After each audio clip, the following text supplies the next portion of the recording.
দিনটি ছিল পূর্ণিমা, বৃহস্পতিবারের পূর্ণিমা আর ২০২৫-এর শেষ পূর্ণিমা।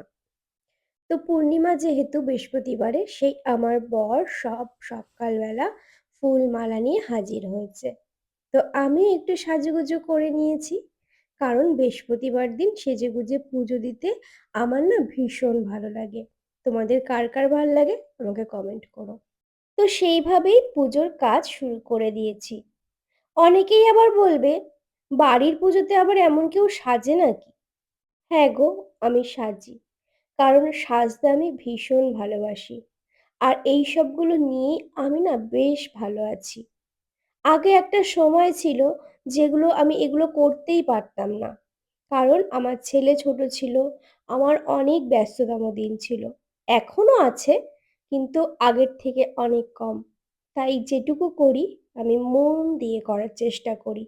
আর সব সময় আমি পরিপাটি হয়ে ঘর গোছাতেও চেষ্টা করি। তো দেখো, আমার বলতে বলতে কিন্তু পুজো দেওয়া কমপ্লিট হয়ে গেছে। এবার তো খেতে হবে, তাই না? এই দেখো, প্রথমেই কিন্তু ধনেপাতার চাটনি করেছি। আর এই শীতকালে কারা কারা এমন ধনেপাতার চাটনি খাও বলো? এটাও কমেন্ট করো, সবকিছুই কমেন্ট করো। আর তার সাথে ছিল মেটে আলু দিয়ে ট্যাংরা মাছের ঝোল। তো বিকালবেলা না বই পড়েছি, তখন আর বই পড়া হয়ে ওঠেনি। এই যে আমার বাড়ি রুবির ছানা আছে, ওর জন্য ও ক্যাও ক্যাও করে কাঁদছিল, তো তাকে আবার দুধ খাওয়াতে হলো।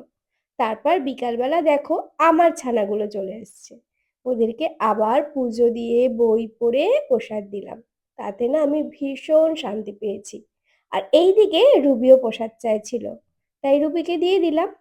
তো যাই হোক, রাত্রে রান্না তো করতেই হবে, তাই না?